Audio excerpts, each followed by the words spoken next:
Bonjour, je suis Lily Cassano, collaboratrice du Centre d'études internationales et comparées en droit, travail, économie, environnement de l'Université de Modena et Reggio Emilia. Et aujourd'hui, j'ai le plaisir de mener l'une des interviews prévues par le projet La législation sur la santé et la sécurité au travail et les systèmes d'assurance dans la quatrième révolution industrielle. Et cette recherche a débuté en avril 2019 et maintenant en cours de clôture. Le projet a été cofinancé par l'Institut national d'assurance contre les accidents de travail, INAIL, et avait la Fondation ADAPT comme partenaire. Et le but de la recherche est l'étude des impacts des changements produits par la quatrième révolution industrielle sur la réglementation de la santé et la sécurité des travailleurs, le passage rapide d'une dimension physique à une dimension plus intellectuelle du travail, la montée en puissance des formes innovantes d'interaction entre hommes et machines, et les nouvelles méthodes d'organisation rendues possibles par les nouvelles technologies conduisent à l'émergence de nouveaux risques pour les travailleurs, pas seulement de nature physique, mais aussi psychosociale. Et les projets de recherche relèvent ainsi les défis de repenser entièrement la législation sur la santé et la sécurité dans les nouveaux environnements de travail, à la fois en termes de garanties et d'obligations prévues par la législation italienne. Dans le cadre de ces activités de recherche, on a décidé d'organiser ces interviews avec des experts d'autres pays pour pouvoir enrichir la connaissance des sujets traités et pour échanger à propos des résultats du projet. Et aujourd'hui, j'ai le plaisir de échanger avec le professeur Nicole Maggi-Germain, maître de conférences en droit social, qualifiée aux fonctions de professeur et directrice de l'Institut social des sciences sociales du travail, et Université Paris 1 Panthéon-Sorbonne, et membre du laboratoire de recherche droit et changement social de Nantes. Bonjour, professeur Bonjour. Germain. Elle est spécialisée en droit du travail, formation professionnelle continue, droit de l'emploi public, et s'est beaucoup occupée du sujet de la formation professionnelle continue, qui est très, très important pour la recherche qu'on a menée. Et plus récemment, elle a développé des études sur la numérisation du travail et les problématiques soulevées dans le champ du droit au prisme de la santé et sécurité au travail. La première question que je vais vous poser concerne précisément les transformations du travail liées à la quatrième révolution industrielle qui ont un fort impact sur le parcours professionnel et les compétences des travailleurs. Et la question c'est, quels sont selon vous les plus grands défis pour la réglementation du travail dans ce domaine? Merci, la question est vaste, tellement vaste. Mais déjà, de prime abord, j'aurais envie peut-être d'être un peu méfiante, hein, ou de prendre certaines distances par rapport à cette révolution, entre guillemets, 4.0, qui, de mon point de vue, participe en grande partie à ce que j'appelle la mise en récit de la grande transformation. Polanyi, après-guerre, avait déjà relevé cette idée de grande transformation. Il me semble que on utilise peut-être facilement la généralisation des techniques numériques comme un moyen de faire accepter ou de rendre acceptable un certain nombre de transformations, d'évolutions. Autrement dit, trop souvent, de mon point de vue, la référence aux techniques numériques, à l'industrie 4.0, constitue donc une mise en récit, c'est-à-dire une façon de raconter l'histoire du présent, mais projetée vers l'avenir. Ce que Michel Robitaille appelle la futurisation du présent, c'est-à-dire de transporter les travailleurs dans un cadre qui serait celui qui va advenir. Or, aujourd'hui, personne n'est en capacité de dire ce que sera demain. Donc, il s'agit d'abord de choix que nous décidons de faire, hein, et il faudrait se garder de penser que la généralisation de l'utilisation des techniques numériques constitue un fait qui s'impose à nous sans que l'on puisse avoir de prise ou de capacité à décider. Autrement dit, l'industrie 4.0, je ne nie pas l'importance de l'outil numérique et la généralisation de l'utilisation des algorithmes, par exemple, et les transformations que cela implique, bien sûr. Mais derrière la rationalité technique ou la rationalité scientifique, il y a des choix de société qui sont faits. Et par exemple, l'injonction à la mobilité, c'est-à-dire l'idée que l'utilisation des techniques numériques faciliterait ou permettrait le passage d'un emploi à un autre, faciliterait les reconversions, rendrait le maintien dans un même emploi obsolète, et il faudrait donc se former régulièrement pour changer d'emploi, certainement, mais c'est d'abord une mobilité qui nous est imposée. On peut rester et évoluer dans la même entreprise dans laquelle on est. On n'est pas obligé. L'utilisation, la généralisation de l'utilisation des algorithmes ou de plus largement des techniques numériques n'impose pas la mobilité en dehors des entreprises.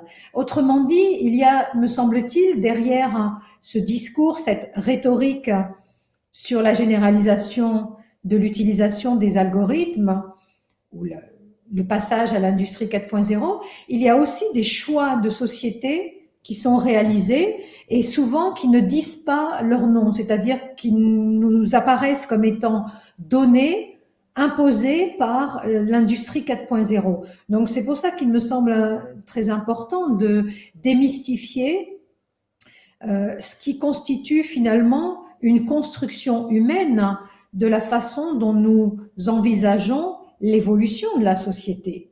Donc l'industrie 4.0 n'est pas ni une finalité, ni une légitimation d'évolution qui serait présentée comme inéluctable pour les travailleurs. L'industrie 4.0, c'est un constat que l'on dresse à un moment donné d'une histoire de la société, d'une évolution qui se traduit en effet par une généralisation du recours aux techniques numériques. Donc ça me semble important au préalable de bien saisir que les transformations liées au travail seront d'abord issues des choix idéologiques que nous ferons en connaissance de cause. Et bien sûr, il ne s'agit pas de diminuer, de minorer l'importance de l'utilisation aujourd'hui des algorithmes ou de la référence donc du passage vers cette industrie 4.0, mais simplement il ne faut pas oublier que derrière il y a des choix qui restent des choix humains.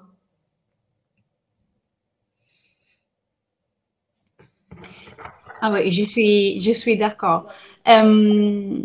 Est-ce que vous pensez, je suis d'accord qu'il y a des options politiques et législatives il y a une responsabilité et un choix en adoptant ces options. Mais quand même même si les transformations qui concernent les carrières des travailleurs peut-être ne sont pas forcément, forcément caractérisées par la mobilité à l'extérieur de l'entreprise, il y a des changements qui concernent aussi le travail à l'intérieur de l'entreprise. Vous avez en parlé, la possibilité d'une mobilité à l'intérieur de l'entreprise. Il y a aussi une intersection entre les transformations et les transitions occupationnelles liées au travail et les transitions liées à la vie personnelle de chaque personne qui sont plus en plus connectées. Il y a aussi des questions qui, je crois, sont liées à l'impact de la numéralisation des technologies numériques dans l'équilibre, ces équilibres qui posent nouvelles questions aussi sur les côtés de la qualité de la vie, de l'équilibre entre vie personnelle et vie de travail.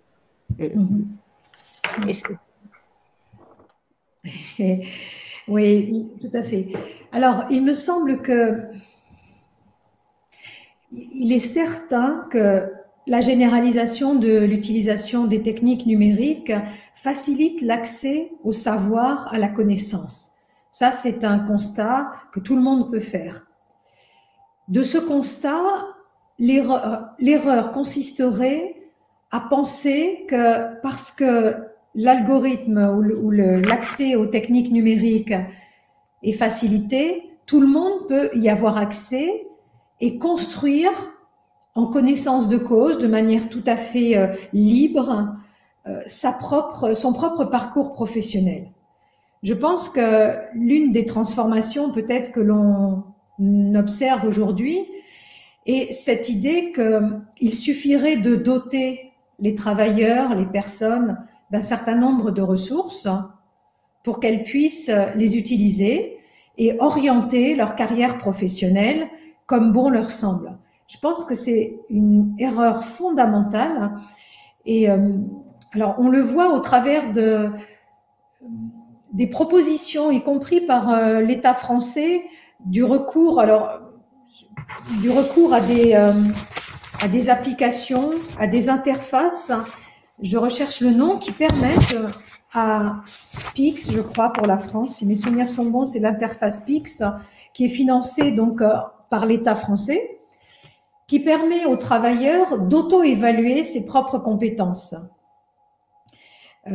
En partant du principe que chacun est en capacité, a les capacités cognitives, c'est-à-dire les connaissances suffisantes pour non seulement évaluer, ou en tout cas passer au crible du logiciel ou de l'interface un certain nombre de compétences qui ont été identifiées, mais ensuite le postulat qui est posé est que la personne pourra les utiliser, pourra utiliser les résultats qui sont donnés pour construire éventuellement ces transitions professionnelles. Ça, c'est une erreur mais fondamentale que l'histoire n'a cessé de nous interpeller à ce propos, en particulier en France, au regard du système de formation professionnelle continue qui s'est construit dès les années 70, où on a bien vu que les inégalités d'accès à la formation peuvent être moindres ou diminuées, peuvent avoir diminué au fil des années, elles existent toujours.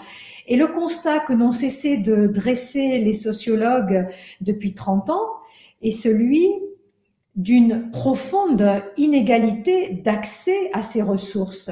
Quand bien même on dote les individus d'un compte personnel de formation, il ne suffit pas de leur donner des heures de formation pour que ces personnes sachent comment les utiliser, dans quelle finalité, avec quelle perspective, dans quel but.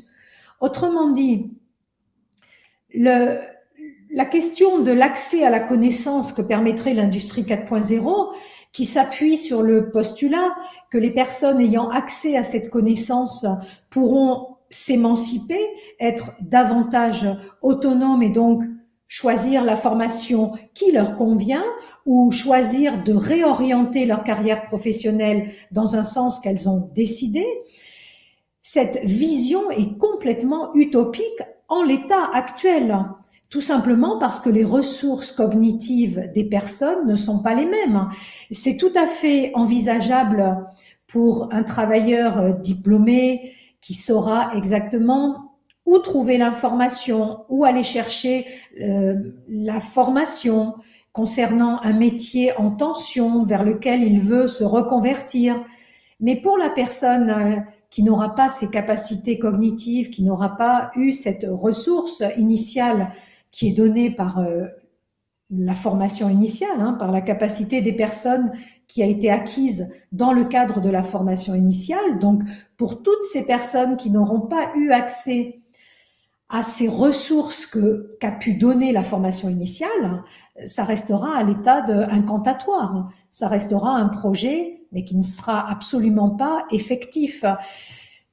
Donc, la première des questions à poser, certes, l'industrie 4.0 facilite l'accès à la connaissance, mais pour un certain nombre de travailleurs, ça n'a aucune effectivité s'il n'y a pas un accompagnement.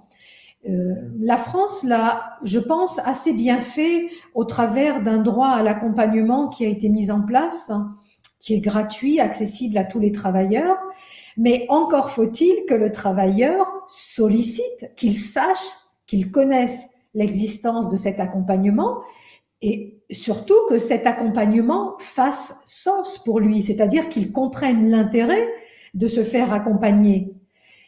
C'est très difficile de se projeter dans les métiers d'avenir quand on n'a pas les ressources cognitives, les bagages intellectuels, les connaissances pour comprendre quels sont les enjeux autour d'un certain nombre de métiers qui disparaissent et d'autres qui vont se créer. Autrement dit, il ne faudrait pas penser que l'industrie 4.0 permettrait de reporter l'obligation sur le seul salarié. Il est essentiel que ce que le modèle français appelle la sécurisation des parcours professionnels, qui est très, très différent de la flexi-sécurité. Donc, dans un modèle de sécurisation des parcours professionnels, qui est celui que cherche à adopter le droit français, l'idée est que l'obligation n'est pas seule celle du salarié, mais demeure d'abord celle de l'employeur, qui doit, nous dit le Code du travail français, non seulement adapter les salariés à l'évolution de leur poste de travail, mais également l'employeur, nous dit le Code du travail, doit veiller au maintien de la capacité des salariés à occuper un emploi. Et on voit bien qu'entre la première obligation, l'adaptation au poste, qui est une adaptation extrêmement réduite dans son champ d'application, et la deuxième obligation qui est beaucoup plus large puisqu'elle vise l'emploi, c'est-à-dire qu'elle oblige l'employeur à veiller tout au long de la carrière du salarié quand elle se déroule dans l'entreprise, c'est-à-dire tout au long de l'exécution du contrat de travail. Donc cette obligation oblige l'employeur à adapter, à veiller à ce que ses salariés aient toujours ce que j'appelle une capacité professionnelle, pour la distinguer de la notion d'employabilité qui me semble très perverse, avec des effets juridiques très perverses. Donc, l'employeur doit veiller à maintenir la capacité professionnelle de son salarié à occuper un emploi. Ça ne veut pas dire qu'il soit tenu d'une obligation de lui donner un emploi, mais en tout cas, ce que le droit du travail et la jurisprudence de la Cour de cassation sanctionnent aujourd'hui, c'est des pratiques des employeurs qui font travailler pendant 10 ans, 20 ans des salariés en rendant leurs qualifications obsolètes parce qu'elles n'ont jamais été réactualisées, qu'ils n'ont été formés qu'à quelques heures d'adaptation sur le poste de travail. Donc la Cour de cassation sanctionne aujourd'hui, par des dommages et intérêts, des comportements d'employeurs qui remettent sur le marché du travail, qui licencient donc des salariés, les remettent sur le marché du travail avec des qualifications devenues obsolètes, tout en faisant peser la charge de la requalification sur la société. Donc aujourd'hui, le droit français parvient, me semble-t-il, de manière, si on devait porter un jugement de valeur, de manière plutôt positive, à la fois pour le salarié et pour l'employeur, parvient à équilibrer les obligations de formation en n'oubliant pas que l'employeur est le premier responsable du maintien de la capacité professionnelle des salariés. Ça me semble être un point important qui permet de tempérer des évolutions liées à l'industrie 4.0 qui pourraient laisser penser que l'accès donc à la connaissance, y compris à la connaissance de ses propres compétences, permet aux salariés d'être à l'origine et d'être la finalité à l'origine de l'obligation et d'exécuter lui-même seul ses obligations de formation en trouvant les moyens de se former grâce aux outils numériques qui sont mis à sa disposition. Je pense que le modèle français essaie de contrebalancer cette évolution globale. Merci. Vous avez déjà dit quelques mots à propos des récentes réformes de la législation française dans les champs de la formation professionnelle continue. vous avez expliqué les orientations de la jurisprudence en matière d'obligations concernant la formation. Il y a des instituts de la législation française qui sont souvent indiqués comme des bonnes pratiques. Et je pense comme personnel formation, le droit à l'accompagnement professionnel que vous avez déjà mentionné. Et d'un côté, vous avez déjà expliqué qu'il y a les risques d'une forte individualisation des risques sur les travailleurs, qui est, comment dire, qui a la responsabilité de s'organiser pour accéder à ces droits. Et de l'autre côté, il y a l'impression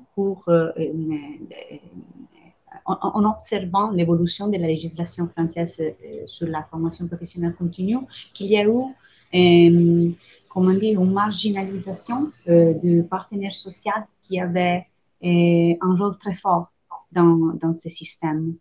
Et quelle est votre opinion? Alors, deux points à voir. Le système français de formation professionnelle continue s'est bâti sur ce que l'on appelait à l'époque, c'est-à-dire à la fin des années 60, mais le financement de ce congé de formation n'étant effectif que dans les années 70, il faudra attendre. Mais dès la fin des années 60, le droit français, les textes créent ce qu'on appelle le congé de formation. Avec ce projet de l'après-guerre, donc, qui est un projet d'émancipation des travailleurs, c'est-à-dire de favoriser l'accès des travailleurs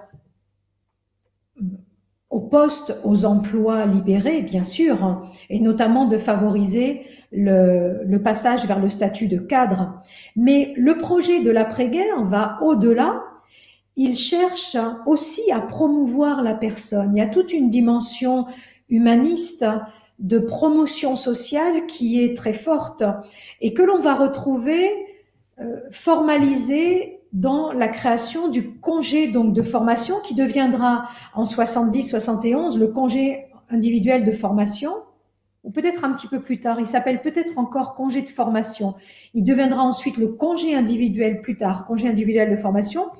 Mais la philosophie de ce congé restera la même jusqu'à la création du compte personnel de formation qui supprime ce congé individuel de formation. C'est-à-dire que le congé individuel de formation, financé donc par des prélèvements sur la masse salariale des entreprises, donc financé de manière paritaire, financé et géré de manière paritaire, ce congé individuel de formation présente l'intérêt d'articuler les besoins de l'économie, c'est-à-dire qu'il est fait aussi pour répondre à des besoins économiques, mais il permet également aux travailleurs, pas simplement aux salariés, aux travailleurs, donc demandeurs d'emploi ou travailleurs qui étaient salariés mais ensuite qui obtient un autre statut d'emploi. Donc ce congé individuel de formation permet à des travailleurs de suivre une formation qui s'inscrit on dirait aujourd'hui dans un projet personnel, mais à l'époque c'est pas la façon avec laquelle on parle. On parle vraiment de promotion sociale. Et avec cette idée que le congé individuel de formation doit se réaliser pendant le temps de travail, donc en maintenant la rémunération du salarié, enfin de l'ex-salarié, et surtout doit permettre d'accéder à une formation qualifiante, donc à des formations longues. Quand le compte personnel de formation, dans les années, je sais plus, 2014, je crois, j'ai toujours beaucoup de difficultés à retenir les dates, quand le CPF, le congé personnel de formation est créé, l'idée qui est intéressante et qui est mise en avant est celle de pouvoir assurer une continuité dans l'exercice de certains droits sociaux, notamment en l'espèce la formation professionnelle continue. C'est-à-dire de permettre aux salariés d'acquérir des droits à la formation, mais de ne pas les perdre lorsqu'ils quitteront ce statut de salarié ou lorsqu'ils quitteront l'entreprise. Autrement dit, la notion de droit attaché à la personne voit le jour à ce moment-là, également au travers du compte personnel d'activité dont nous parlerons peut-être, qui est intéressant. Mais concernant le compte personnel de formation, donc le volet qui est intéressant est bien celui d'une continuité d'exercice des droits au-delà du statut d'emploi, mais ce que l'on perd à l'époque, c'est le volet promotion sociale, c'est-à-dire que le compte personnel d'activité est resserré sur les besoins de l'économie. Alors, il ne s'agit pas de minorer l'importance, bien sûr, hein, d'avoir une formation qui permette d'occuper un emploi, de gagner sa vie, bien sûr, mais on aurait pu articuler les deux dimensions et permettre malgré tout aux travailleurs de pouvoir faire le choix d'une formation qui participe à un objectif de promotion sociale. Donc, le compte personnel d'activité va resserrer les formations éligibles sur les besoins de l'économie. En même temps, le montant qui est octroyé, donc 500 € par an, au début, on a un montant d'heures de formation, où on a des heures de formation qui sont déposées sur le compte personnel de formation. Ensuite, les textes sont modifiés pour donner un montant, mais ce qu'on appelle monétiser les droits à la formation, c'est-à-dire donner aux travailleurs un équivalent en termes d'argent. Et cet équivalent est au maximum de 5 000 €, c'est-à-dire qu'un travailleur aujourd'hui ne peut pas accumuler plus de 5 000 € de droits à la formation. On voit bien que c'est insuffisant pour financer une formation, financer la perte de rémunération si la formation se déroule en dehors du temps de travail. Autrement dit, ce qu'a introduit le compte personnel de formation, et c'est assez intéressant de ce point de vue, il s'agit bien d'un compte personnel de formation, mais qui doit être mis en œuvre avec ce que l'on appelle des abondements complémentaires. C'est-à-dire que si le salarié veut suivre une formation qualifiante, il va forcément devoir obtenir une aide financière. Ça peut être celle de l'employeur, s'il y a intérêt. Ça peut être une aide de la région. S'il est demandeur d'emploi, c'est Pôle emploi. Ça peut être aussi de l'autofinancement, ce qui est plus problématique. Ce qui veut donc dire que il y a à la fois dans ce compte personnel de formation l'idée que la personne dispose de droits qui le suivront tout au long de sa carrière, de sa vie professionnelle, mais que pour utiliser ces droits pour des formations qualifiantes, il va devoir obtenir des financements complémentaires et donc ces financements complémentaires vont répondre à certaines priorités.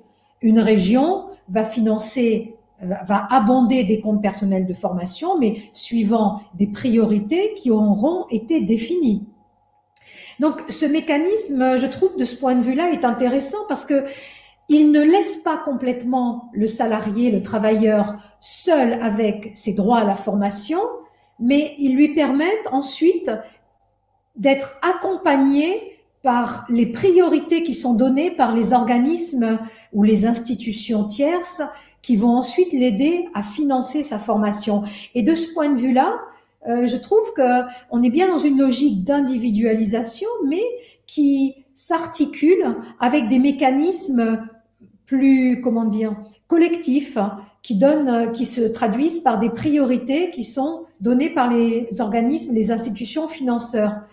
Alors, évidemment, dans ce contexte, on peut regretter que le congé individuel de formation ait disparu parce que la dimension de la promotion sociale, de l'émancipation de la personne, de l'accès à la connaissance, au savoir, qui était le projet humaniste de l'après-guerre, cette dimension-là a complètement disparu aujourd'hui. Le deuxième point, concernant la place reconnue, accordée aux partenaires sociaux. La spécificité donc de ce système de formation qui se construit, alors après mai 68 pour la France, c'est une période extrêmement importante puisque fin des années 50, De Gaulle qui est au pouvoir connaît donc une crise très importante, une crise de légitimité. ce que l'on appellera, ce que Crozier appellera la société bloquée. Donc, il faut sortir de ces blocages. Et la négociation collective, la mobilisation de la négociation collective et des partenaires sociaux dans la gestion de certains dispositifs, de certains systèmes comme le système de formation professionnelle continue, cette mobilisation des partenaires sociaux va être analysée comme un moyen de sortir de la crise. Autrement dit, ce qui était en 59 encore décidé par décret concernant la formation professionnelle continue, à la fin de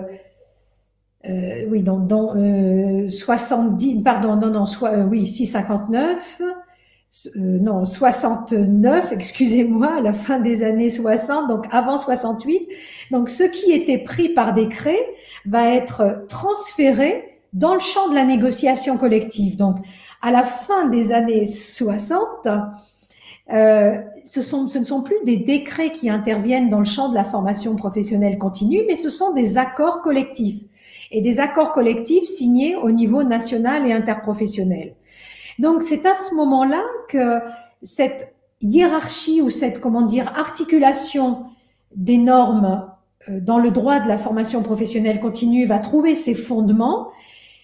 Les partenaires sociaux vont être pleinement intégrés dans la construction du système de formation professionnelle continue. Donc, on va avoir un paritarisme extrêmement développé, notamment dans la gestion des fonds de la formation professionnelle continue, puisque le financement de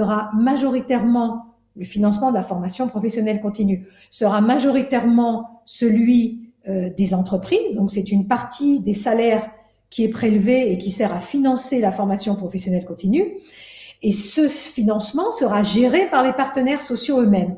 Et puis, dans les années 2000, fin des années 2000, milieu des années 2000, le constat de la non-utilisation d'une partie des fonds consacrés à la formation professionnelle continue va conduire l'État à progressivement chercher à capter ces financements paritaires.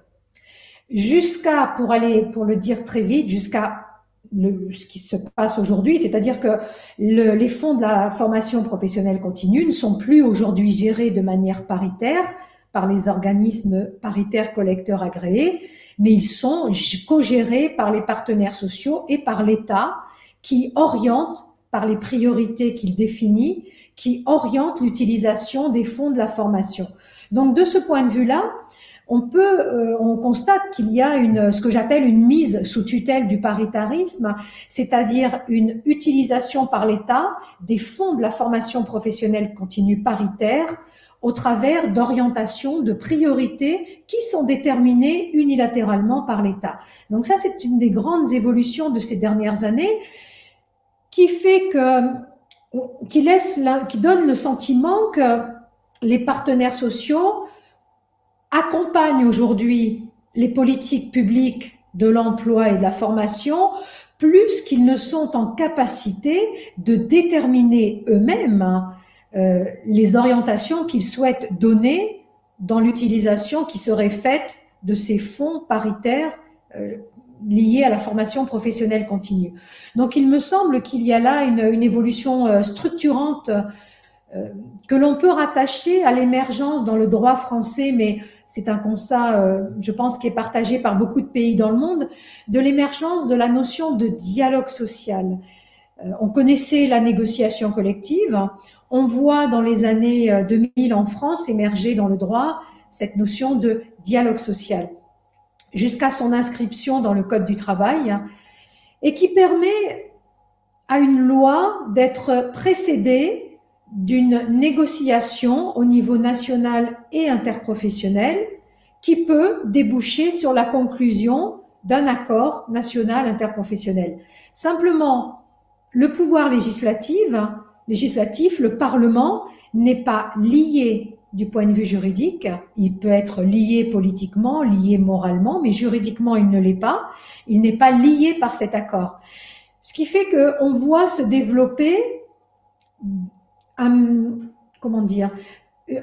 exercice du pouvoir qui s'appuie sur des accords nationaux interprofessionnels signés par les partenaires sociaux, mais ensuite repris en partie, simplement, ou pas repris du tout, par le législateur ou par le pouvoir exécutif si on a une proposition de loi, qui peut ensuite communiquer largement sur une espèce de légitimité étendue de la loi qui s'appuie sur l'accord national interprofessionnel qui a été signé. Sauf qu'au passage, le pouvoir politique oublie de dire que l'ANI, l'accord national interprofessionnel, a été déconstruit et que la loi a ponctionné, on a fait le marché, on a été comme au marché, donc on a pris les dispositions qui intéressaient le pouvoir législatif ou le pouvoir exécutif, mais sans respecter l'équilibre global de l'accord national interprofessionnel.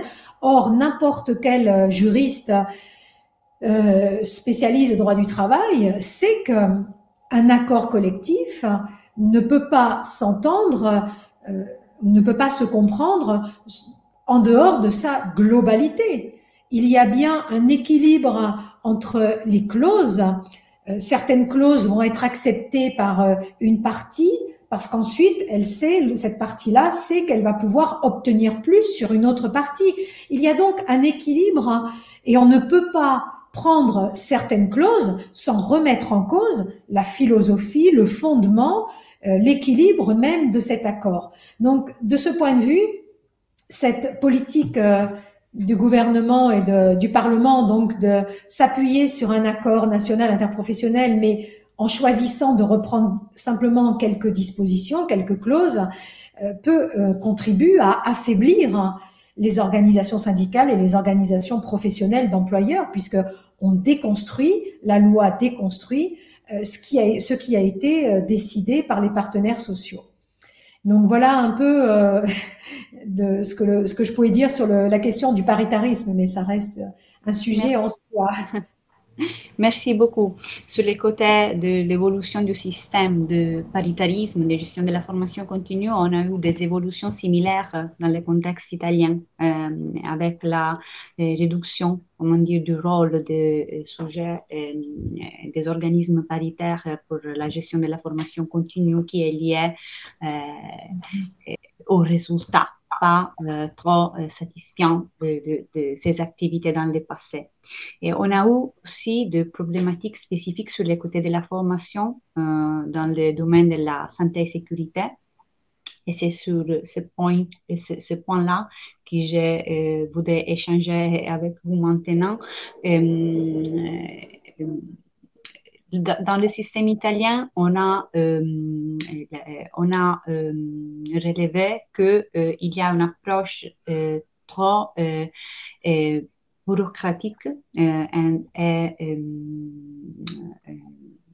que les organismes paritaires, en particulier, on a joué un rôle de financement de la formation obligatoire par la loi, mais pas d'innovation sur les côtés des contenus de la formation dans le domaine de la santé et sécurité.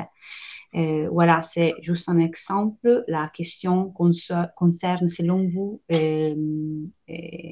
quels sont les principaux défis dans le domaine de la formation spécifique sur la santé et la sécurité, et encore si les partenaires sociaux ont des nouvelles responsabilités et un nouveau rôle à jouer.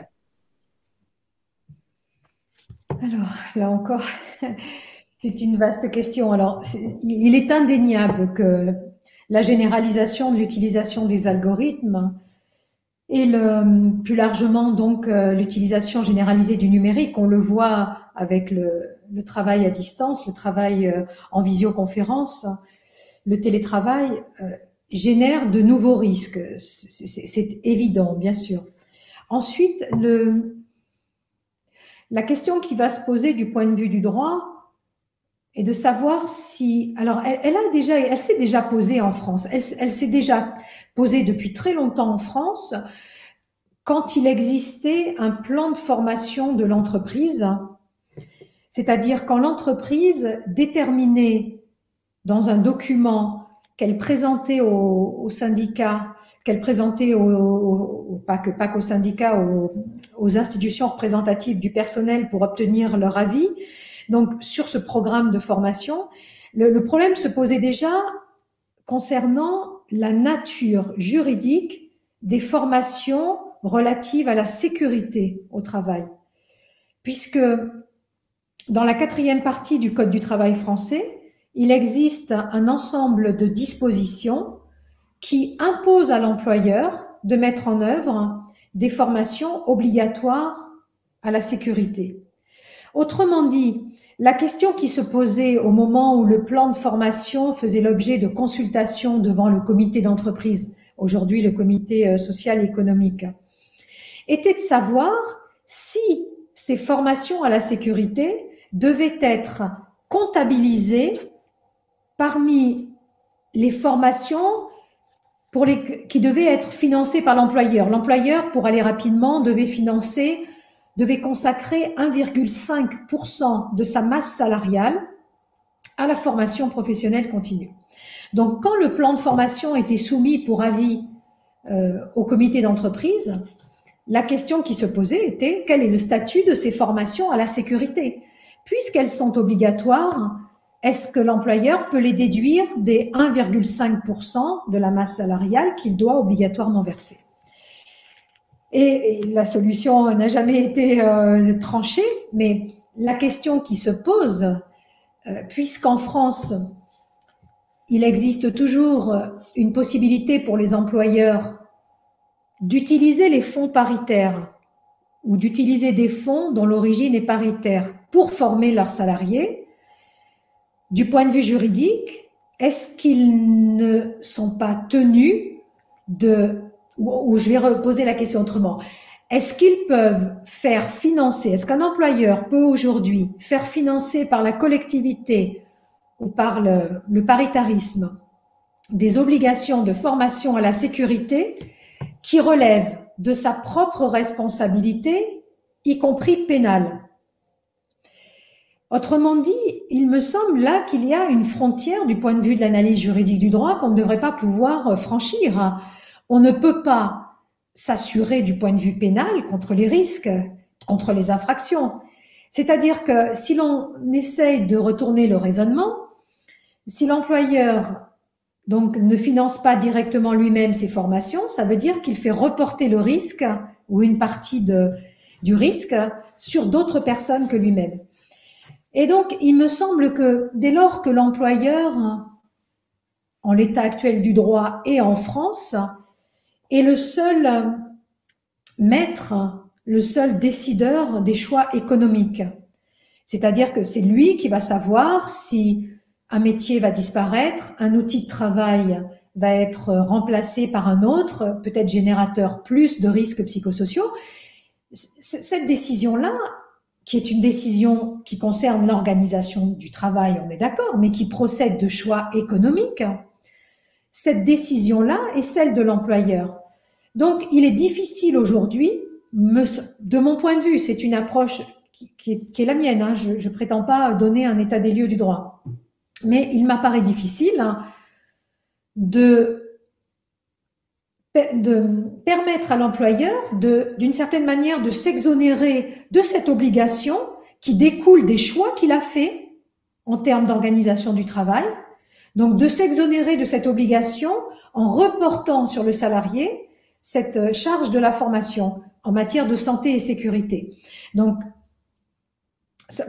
le droit français me semble de ce point de vue-là assez bordé et assez précis pour ne pas permettre ces dérives. Ensuite, est-ce que la formation à la sécurité, à la santé sont des formations que le salarié peut valoriser? Oui, bien sûr, on pense à ce qu'on appelle, nous, le CACES, c'est-à-dire une certification, qui permet de conduire dans l'entreprise des machines, des chariots élévateurs. Bien sûr que le salarié qui va obtenir cette certification va pouvoir ensuite la faire valoir dans une autre entreprise. Mais si l'on remonte aux obligations qui sont celles prévues par le Code du travail en matière de formation professionnelle, à la 6e partie du Code du travail. Étant donné qu'il est expressément prévu que l'employeur a l'obligation d'assurer l'adaptation des salariés à leur poste de travail. On voit bien que si le salarié doit conduire des chariots élévateurs, c'est à l'employeur, au regard de son obligation d'assurer son adaptation à son poste de travail, de lui donner la formation au CACES. Donc, à la fois, il me semble important de distinguer celui sur qui pèse l'obligation, il me semble que ça ne peut être que sur l'employeur, mais qu'en effet, le salarié pourra tout à fait valoriser, transférer ses certificats, ses compétences, ses qualifications acquises au titre de la formation à la sécurité. Mais il me semble vraiment essentiel de bien séparer les deux, comment dire, à la fois l'obligation de l'employeur, qui ne peut pas être celle du salarié, mais le devoir pour le salarié, l'obligation pour le salarié d'obtenir ce certificat pour conduire ensuite des chariots. Ensuite, le rôle des partenaires sociaux, c'est toujours très compliqué. Il y a une chose est intéressante, me semble-t-il, à souligner peut-être dans le droit français, c'est le rôle de ce que l'on appelle les observatoires prospectifs des métiers et des qualifications, qui sont des observatoires paritaires qui ont été créés, je ne me souviens plus quand, mais je pense que c'était dans les années 2000, qui ont été créés au niveau des branches professionnelles pour accompagner ou en tout cas informer, travailler au bénéfice des entreprises, bien sûr, et des travailleurs des entreprises, à une analyse des évolutions prévisibles à court et moyen terme des métiers. Et donc, ces observatoires, puisqu'il en existe dans chaque branche professionnelle, ces observatoires sont gérés par les représentants des employeurs, par les représentants des salariés. Et c'est là, me semble-t-il, le problème est que il y a peu d'observatoires qui fonctionnent aujourd'hui, il y en a, mais trop peu qui fonctionnent bien. Mais peut-être qu'il faudrait, plutôt que mettre l'accent sur la négociation au niveau national et interprofessionnel, qui a son rôle à jouer, mais on n'aura que finalement des grands principes qui pourront être posés.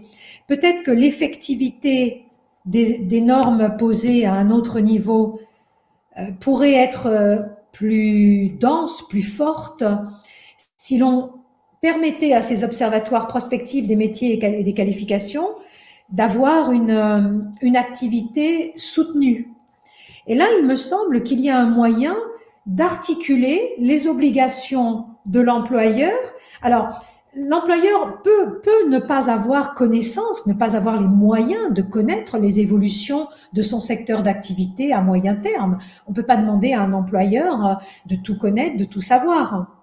Et c'est là où peut-être, pour que l'employeur puisse exécuter ses obligations en matière de formation à la sécurité, à l'évolution des emplois, c'est là où peut-être les observatoires prospectifs des métiers et des qualifications ont un rôle essentiel à jouer pour éclairer les employeurs concernant les évolutions prévisibles à court ou à moyen terme de leur propre secteur d'activité.